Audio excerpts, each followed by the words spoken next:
The views and opinions expressed by the Orc of Ominous, the Wicked Nemesis, are of my own and no one else, nor do they reflect Beyond Ringside. So, ladies and gentlemen, due to the graphic nature of this program, listener discretion is advised. 10, 9, 8, 7, 6, 5, 4, 3, 2, 1, 0.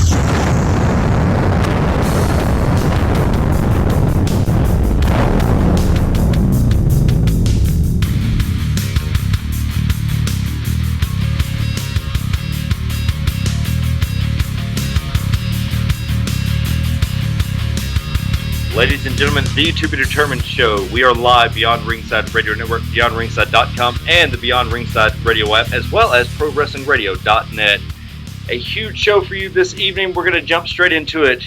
Our first guest this evening is an international wrestling superstar. You know him by many names, but this Saturday in Mumford at the Mumford Rec Center, you will know him as one name, quite possibly Winner. But tonight, Colin Delaney is our first guest. Mr. Delaney, how are you doing this evening, sir? I'm doing very well. I don't think I've actually gone by many names. I don't think I am a man of many names. I think I'm one of few people in wrestling who can just say, I'm pretty much a man of a name. Well, you know, you have many monikers, I guess I should say. So that's a little bit. We pull back the curtain quite a bit on this, but we will jump straight into it. Sir, how did you get into professional wrestling? For those that, want to get in, for those that maybe need a little guidance.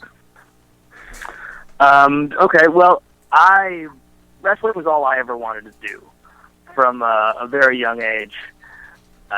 And a lot of people, I guess, grew out of it at a certain age, but I never really did.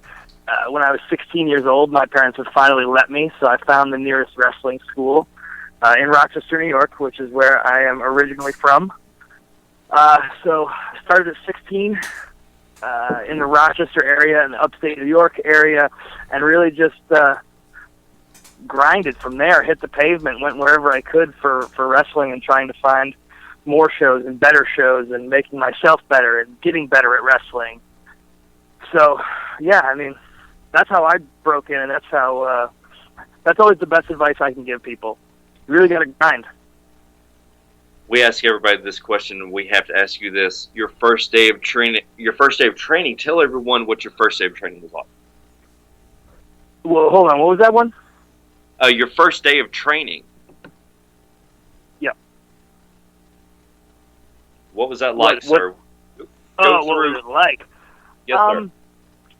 Well, my training was in a garage behind a house in kind of the ghetto area of Rochester, New York.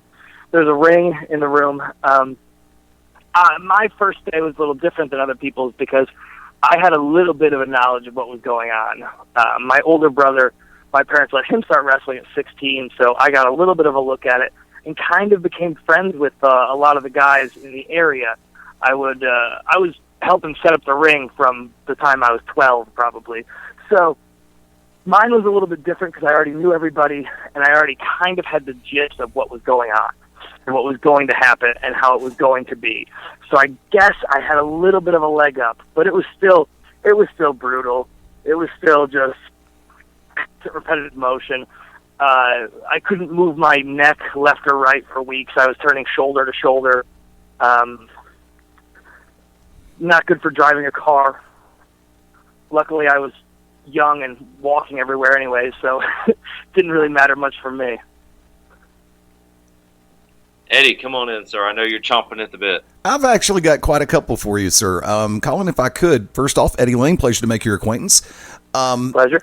If I could, you have a very diverse background, and part of that includes being a commentator as well as in-ring talent. Now, I have to ask this question kind of on a subliminal level. When you're in the ring, whether it was when you first got started or even today, do you ever go through a match and wonder how it's going to be called and how you would call it?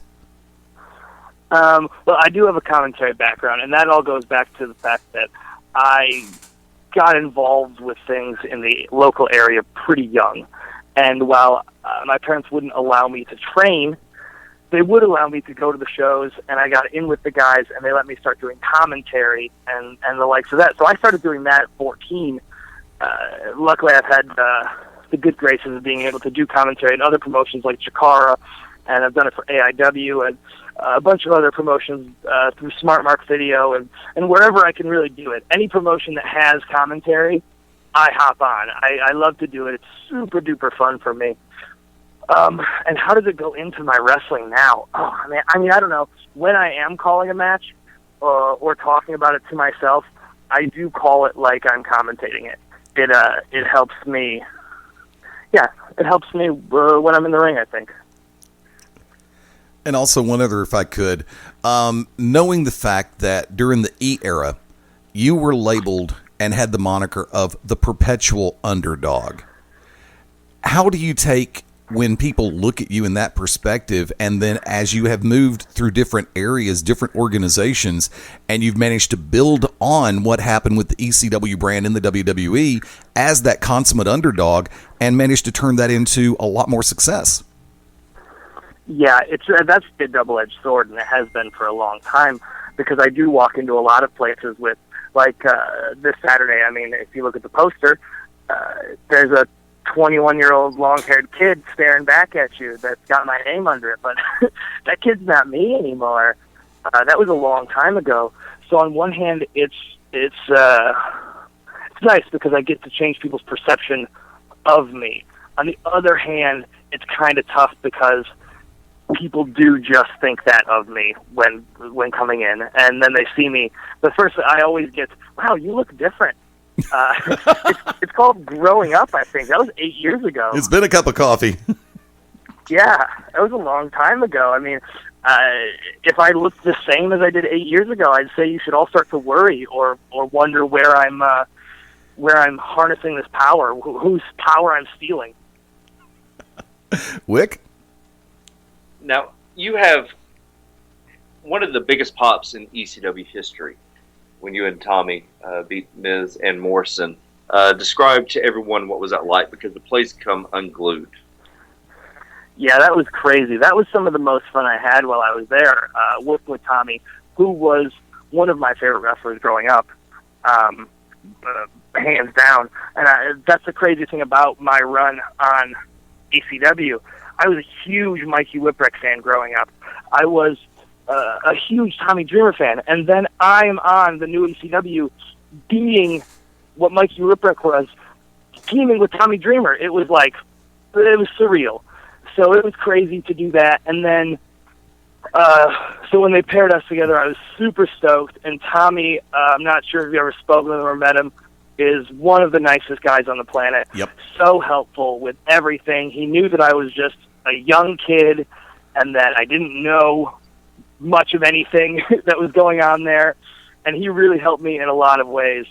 So when we got paired up and when we actually got to beat Miz and Morrison was super crazy because, like you said, the place came unglued, and even though we lost, one of my favorite matches in my entire time there is when we did Extreme Rules in Chicago against Miz and Morrison. It was just, getting to do an Extreme Rules match with Tommy Dreamer is like mind-blowing. Now, I actually watched that with my oldest son, and he lost his mind. He was so upset that you guys didn't win. It was one of the genuine moments because then I had been in the business for 2 years. He'd been around it since he was little, but it was one of those things. I think everybody really thought you guys were going to win that match, and that's what wrestling's all about. Absolutely. And to have that taken away with such heat, and dare I say, that was one of the catapulting moments for Miz and Morrison, solidifying them as the heels that they would grow to become. I mean, sure, and I guess I was kind of I was just relatable. They didn't have anything even close to my size on television at the time. I mean, I'm 5'9". I weighed probably about 150 pounds at the time. So, and seeing me next to a guy like the Big Show or the Great Khali, people like kids would relate to me because they thought, oh, he's my size. I'm actually a normal-sized human being. But because I was put next to those monsters and I was so small compared to them, I guess, kids related to me a lot closer. but also you sold it with your facial expressions. You look so scared in the ring, and that's what's missing for a lot of people. We have a lot of guys in Alabama, which you will find out this Saturday. Wrestling experience. A lot of guys in Alabama that they don't know that. Like they everybody wants to be a badass. Nobody wants to show any kind of fear. Nobody wants to be that scared baby face. Charles Zanders is one of the few around here that do that. Tell everyone what it was like to be able to, let's break it down a little bit. Work the hard cam and work on an international stage and work the camera. Tell everyone what that's like for those in the business that think that they know what it's like, and for those wanting. Well, first of all, I looked frightened and I had good facials because I was frightened. I mean, I was a 21-year-old kid basically plucked off the streets and put onto television. That wasn't really necessarily a joke. I mean, I had wrestling experience. That part's a little exaggerated, but other than that, wrestling experience is nothing compared to WWE. WWE is this whole different animal, and like you're saying about working the hard cam and camera angles and finding the shot and all this crazy stuff, it is a TV production. You do not train for TV production when you walk into a wrestling school. You train to become a professional wrestler. So that's why a lot of guys, that's why the developmental system, the NXT or FCW before that, or OVW before that, or Deep South, or wherever they had as a developmental territory, is crucial, kind of. I didn't really have that. I kind of had to learn on the fly, and a lot of it was made easy for me by them. They understood that I didn't have necessarily the greatest grasp on it because I didn't have their developmental training behind me. So they really did help me out. But I guess eventually it just became natural, and it just comes with time more than anything. It's one of those things that's, eventually I think it just gets picked up. It should, at least, if you're doing it right. This Saturday, you have a daunting task against you, former NWA multi-champion, and Eric the Dragon Andrews. What is your mindset going in to this match this Saturday? Well, I'm recently a Southern transplant. I'm, like I said, from Rochester, New York. Only been down south for this year. I moved here in January, so I'm still getting a hold of this Southern wrestling. It's really a lot different. It's a different style. It's a different speed. It's a different pace. Culture shock. I'm going to go into this one the same way I've gone into all my matches since I've been down here. There's really a feeling out process for me going into all these matches to figure out how to pace it and how to attack it. You know, it's a lot different than up north. Eddie, anything you would like to add to this, sir? With all of the different companies with which you've worked and all of the different areas that you've had an opportunity to travel to, actually, I've got a two-parter. Knowing the factor how dedicated some people are when it comes to getting ready for shows, getting ready for their run, they're always trying to watch their weight, trying to eat right. What has been your ultimate I just couldn't help it moment when it came to food? Oh, I mean, I guess my I just can't help it would always come back to beer. I know that sounds bad, but I would probably be in much better shape if it wasn't for my enjoyment for beer. Also, I do have to ask, you make the reference, and I kind of slid the word in, culture shock. When it comes to the fans in different areas, now I'm not asking you to pick a favorite. I'm just saying, I'm asking the question, which fan base, regionally speaking, has been the most unique for you to work in front of? I'm not sure if you guys are getting this, but I walk when I talk on the phone most times, and I just happen to be walking, and there is a train that is just about as loud as it ever has been. It is just, for no reason, blaring its horn. Like, that's completely necessary. You're a train. I see you. Anyways, I missed most of that question, and I'm Not a sure problem. The radio part of it sounded great with just a train blaring in your ears. Believe it or not, I couldn't hear it. You couldn't? No. Oh my goodness! I felt my brain shaking inside my head. The question was actually, with all of the different areas that you've been a part of, with the companies you've been a part of, I'm not asking you to pick a favorite as far as the fan bases go. I'm asking which has been the most unique that you've worked in front of.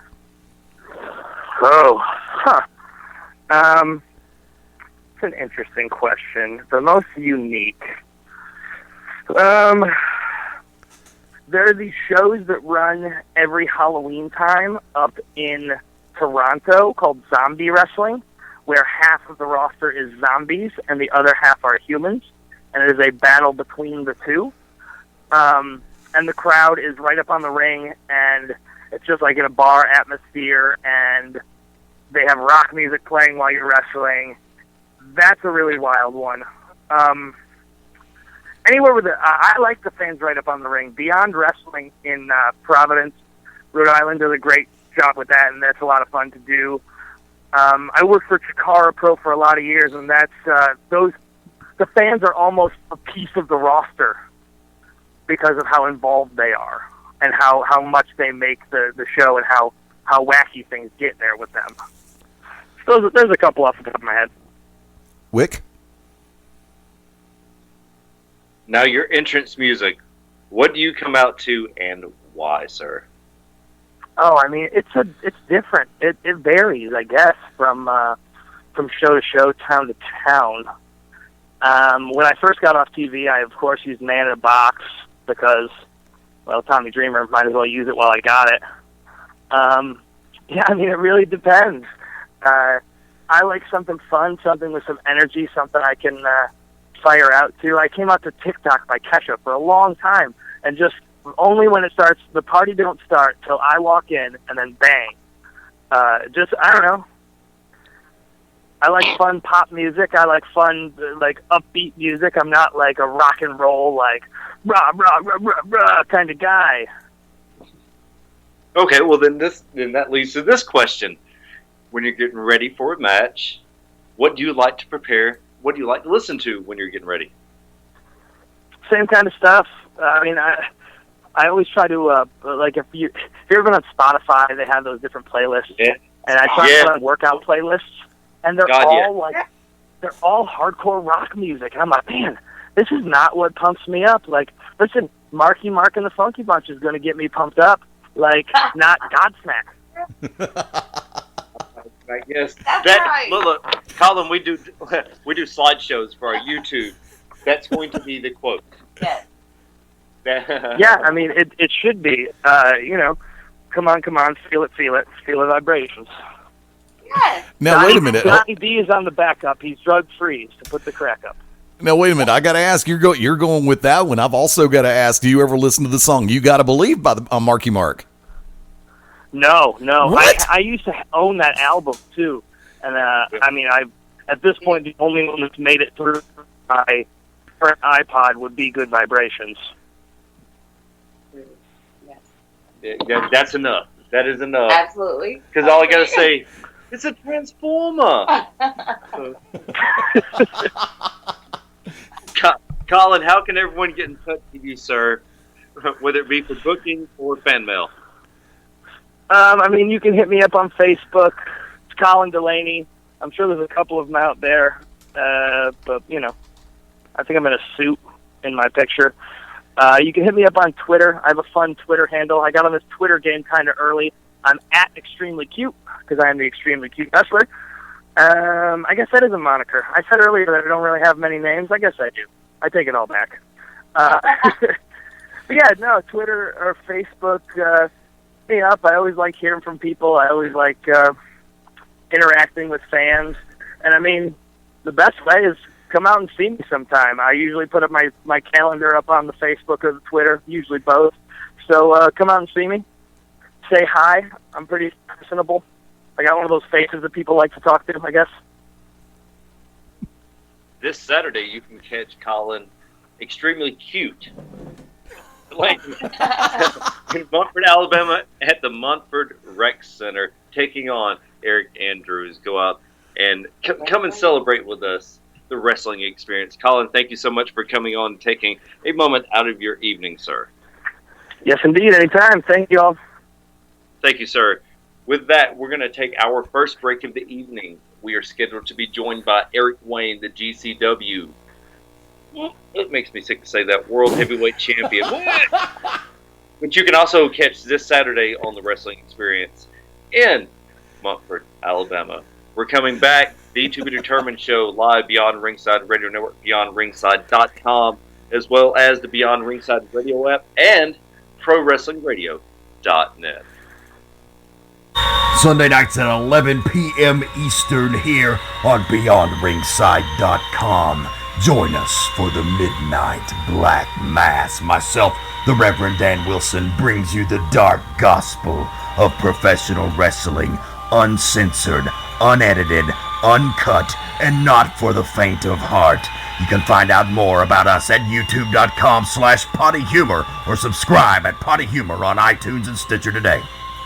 Howdy, friends. This is the Magic City Motormouth, Fast Eddie Layne, with your invitation to join yours truly, along with Mark Mabo Bowman and the Oracle of Ominous, the Wicked Nemesis, every Sunday night, 6:30 p.m. Eastern, 3:30 p.m. Pacific, for Beyond Ringside Live. Wrestling, mixed martial arts, sports talk, and a whole lot more. Keep your eyes open on BeyondRingside.com for all of upcoming show information, and of course, catch us on social media as well. Until then, we'll see you this Sunday, 6:30 Eastern, for Beyond Ringside Live on the Beyond Ringside Radio Network.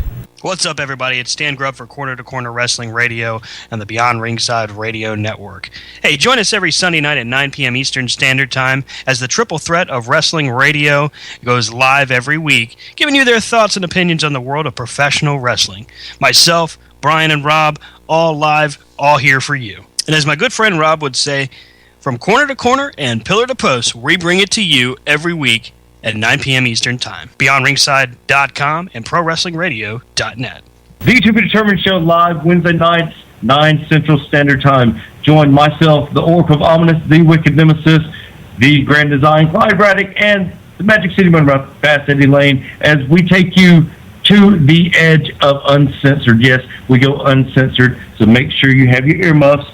Ask your parents, for those of you that are a little young, maybe under 18, but make sure if you have any heart conditions or any mental defects, please listen, because they may take effect right here live every Wednesday night, 9 Central Standard Time. Beyond Ringside Radio Network, beyondringside.com.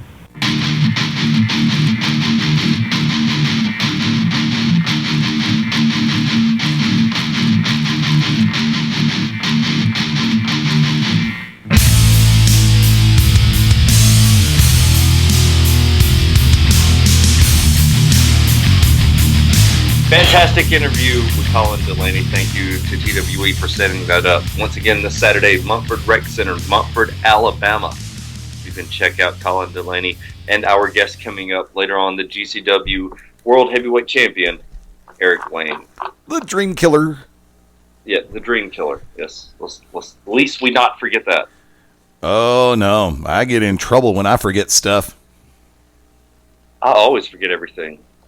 Like, who do you get in trouble with, Eddie? Spill the beans. Who gives you shit? No, I'm perfectly fine. Not me. I don't. Well, you forget some shit, I'll forget it too. This is how. It's a circle of commentary. Speaking of commentary, this past Saturday night, oh my God, we had a blast, me and Pierce working. And I've really got to sit back and say, just start to finish this past Saturday at Peach State, it was a good time had by all. Damn serious on that one. Yeah, it was. I concur, Eddie. Some very good matches. Absolutely. Had to break out the fireball, which we will talk about later on. Akbar, it's a trap! General Akbar. Miguel Rivera. Stop it! In Puerto Rican playing the fucking... Stop it! Jihadist. Shit, stop it! Goddamn. We got video up. I've tagged Shane in it of this motherfucker trying to get his fucking turban on. He threw that powder all right, though. Like, that Yeah. The powder looked very nice. He threw it very well. And Romeo got their win. People asked me, where you going, Wicked? Or was that was just Harley Haven. Wicked, where you going? Wicked! No, she said, where'd Wicked go? We were trying to figure out I where know, Wicked went, because too. I went to the back to We get the didn't fireball know. ready because I didn't There was expect... so much action going on. We didn't know where Wicked went. I thought Miguel was goddamn Pac-Man setting up. I was waiting for Bloodhound Gang and Moat to pop up. Well, I mean, he was dressed for the occasion.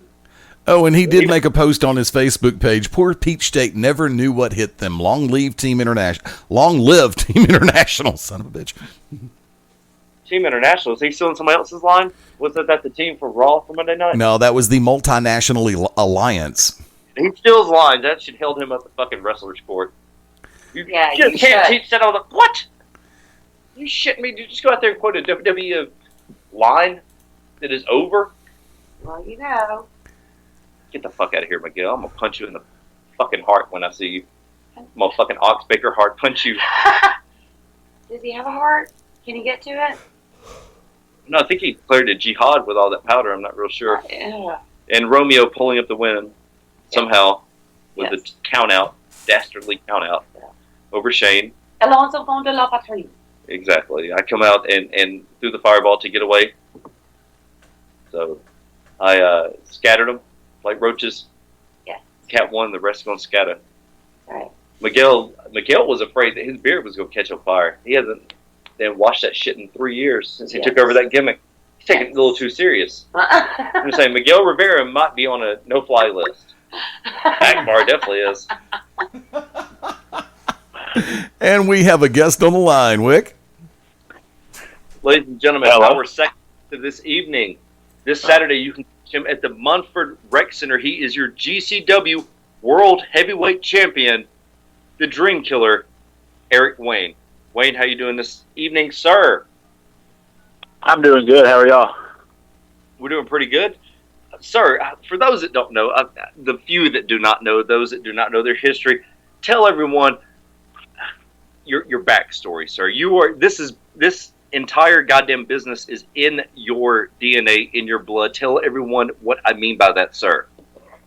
Well, so I think one of the first pictures ever taken of me, when I was, there were pictures taken of me before I was 6 months old, but when I was less than a year old, I could barely stand up, but one of the pictures taken of me was standing on the apron of the ring, holding on to a bottom rope.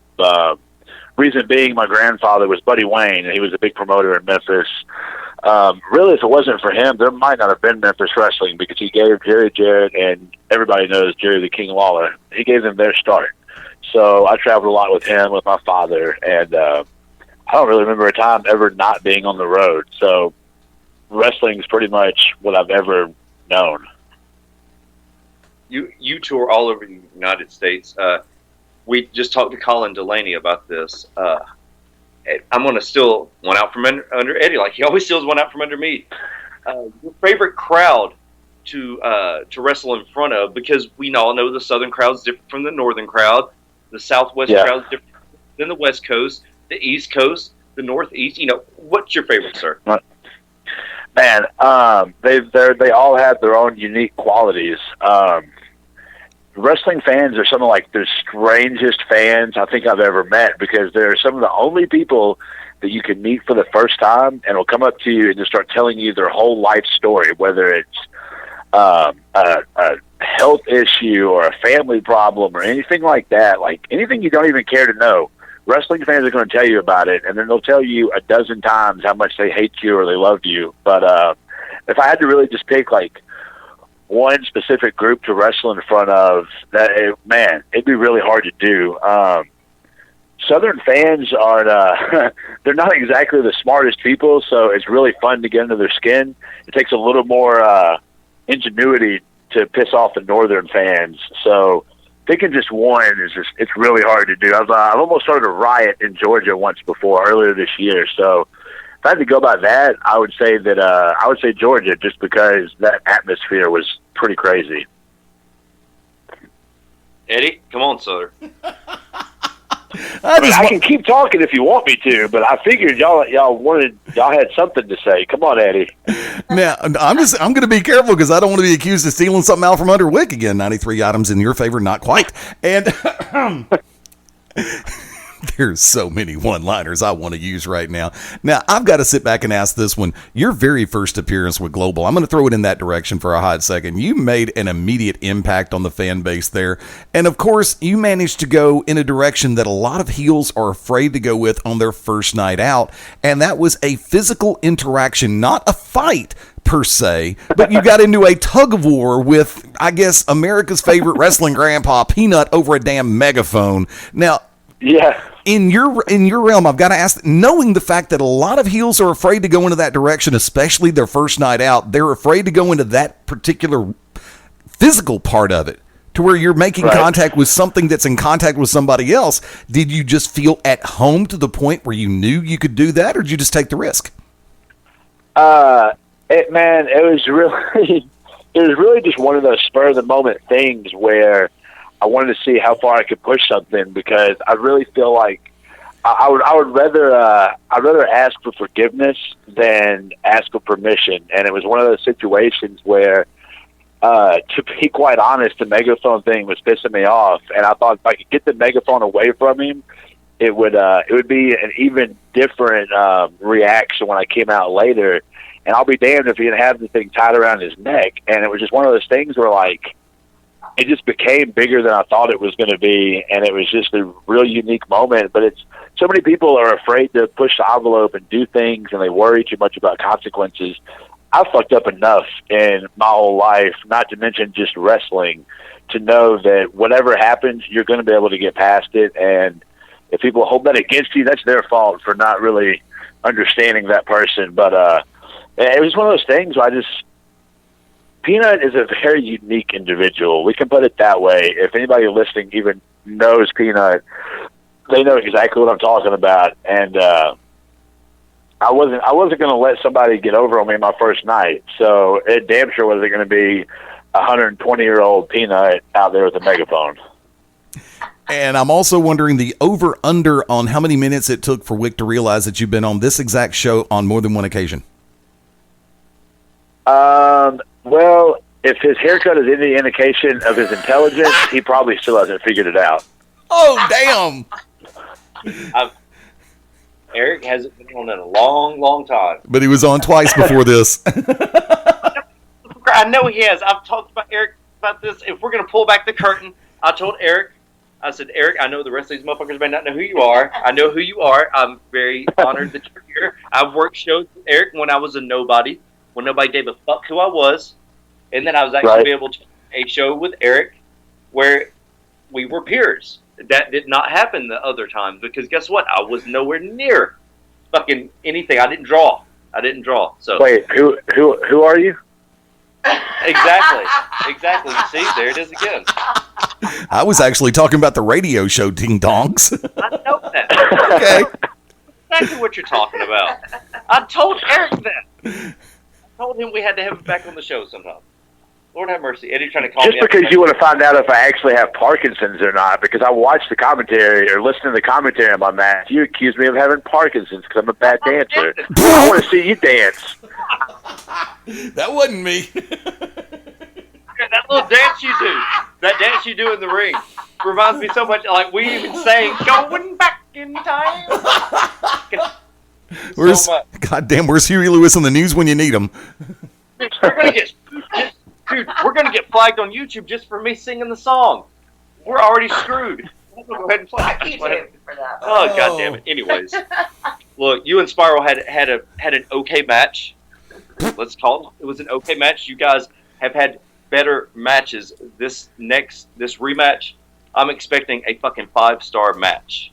Eric, your thoughts on Spiral after wrestling him? And you can let free.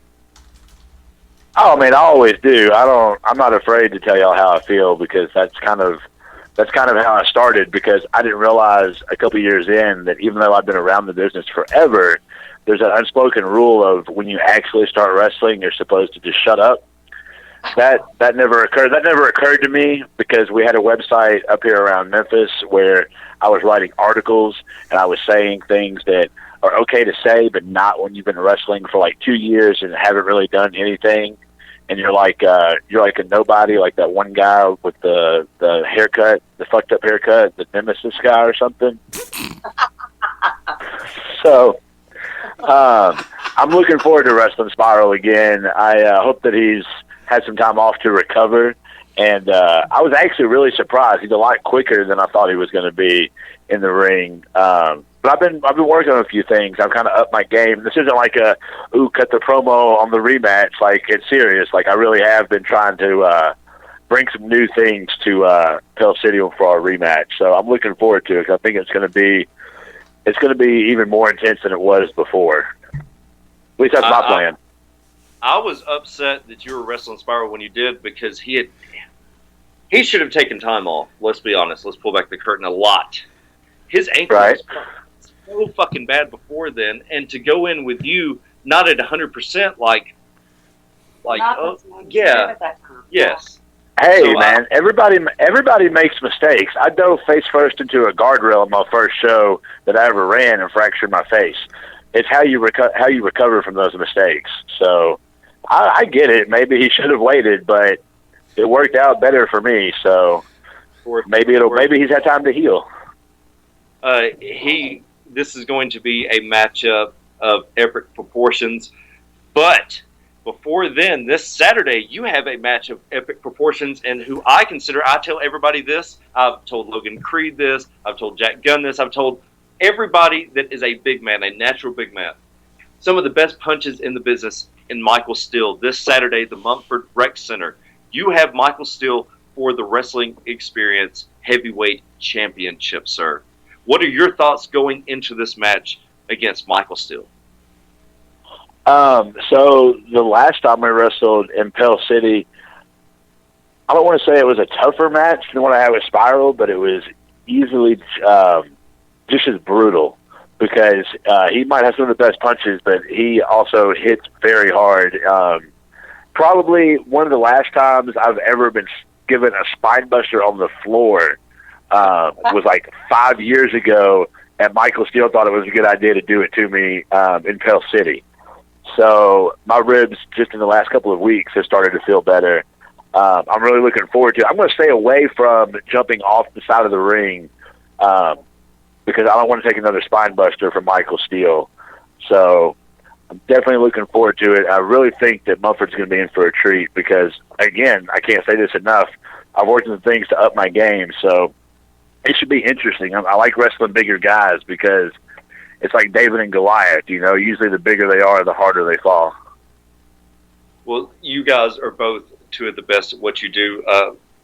For those in this area, K98 and Thunder 92 or 92.7, yeah, have been playing commercials for this event. So I hope that there's quite the turnout.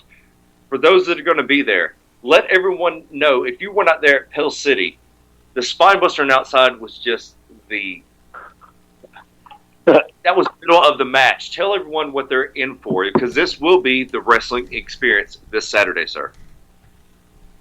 Oh, man, what they're in for is a guy that's been around forever trying to beat somebody that he can't beat. Because I beat Michael Steele, and he's been doing this longer than I have. So me being able to knock him off, I'm not going to say as easily as I did, but being able to knock him off and put that notch under my belt was kind of a big deal to me, because anytime I get to beat somebody that's been doing this longer than I have, it makes me feel good about where I've been able to go in my career. I travel the country really just beating whoever I can, honestly, and this isn't like this isn't like a cut the promo thing. It's like trying to get in the ring with the best that I can. So I really think that when they get there Saturday and they can see Michael Steele versus Eric Wayne, they're going to understand like the difference in professional wrestling, and then the professional wrestling they're going to see when I'm there.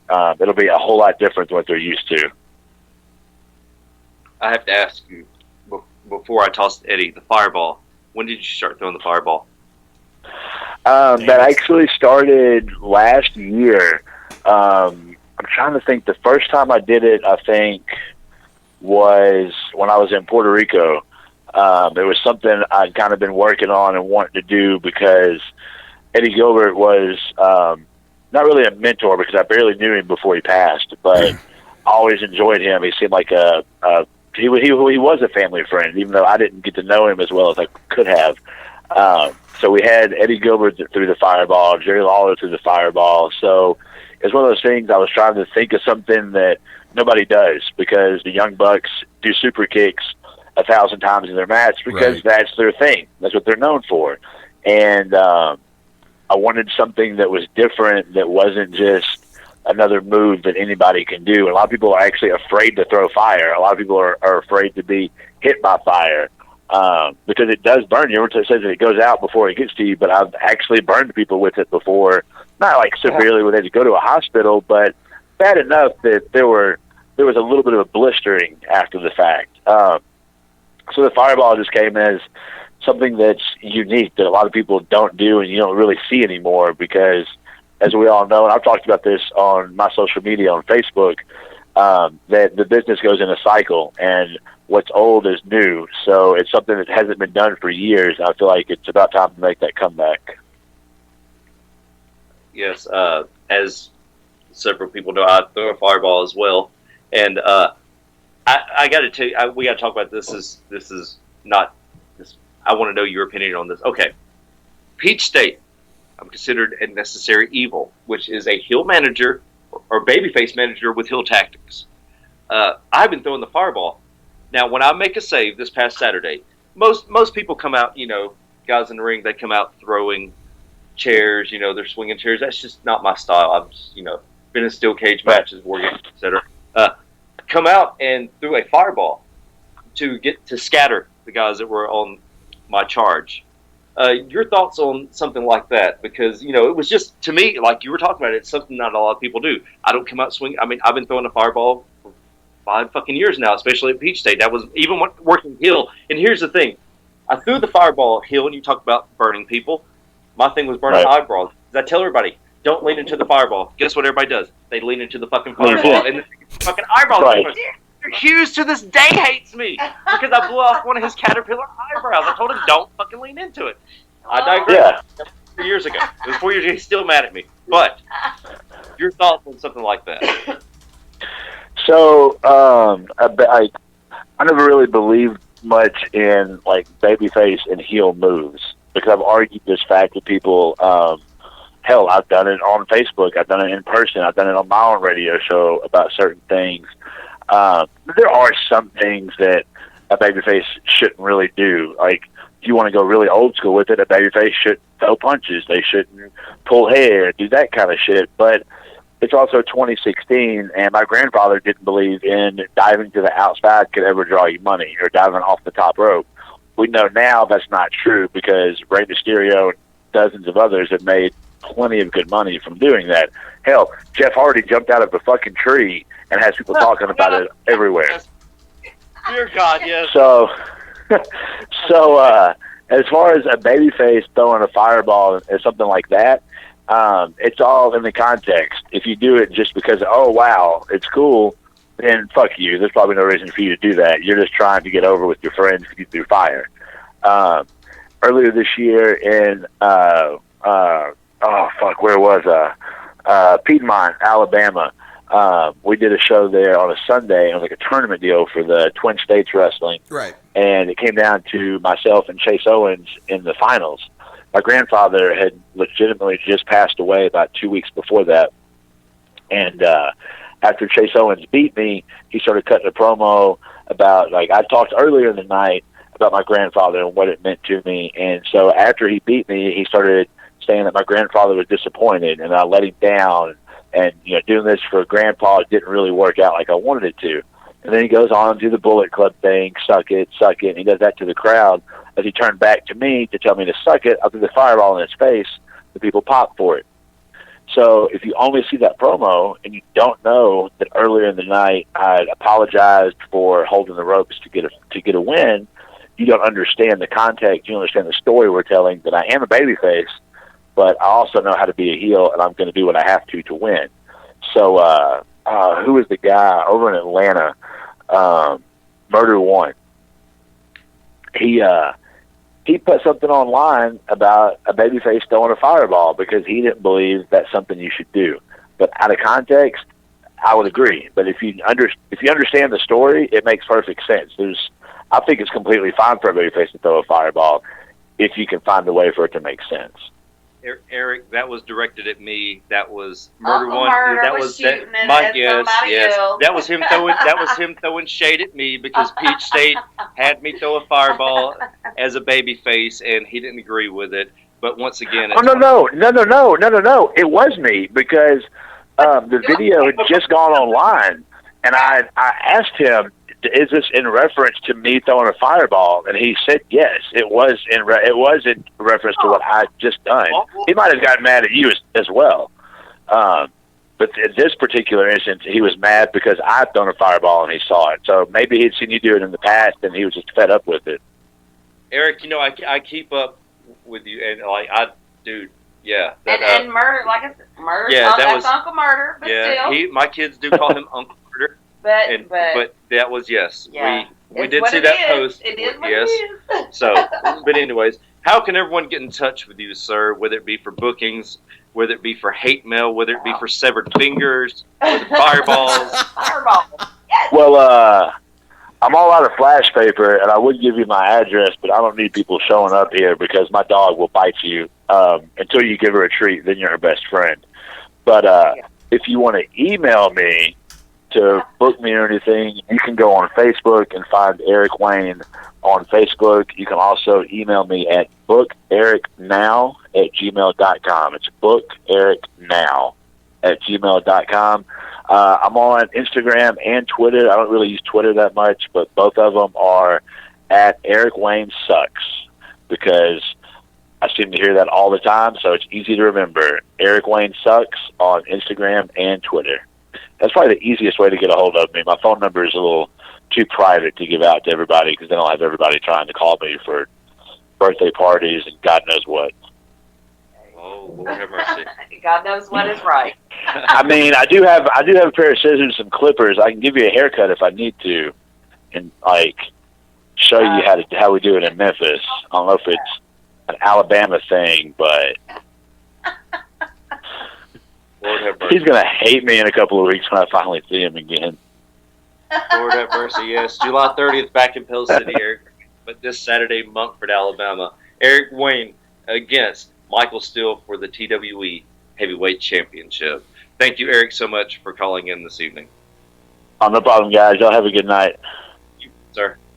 Ladies and gentlemen, we're going to take a second break of the evening. When we come back, we're going to be joined by one of our children.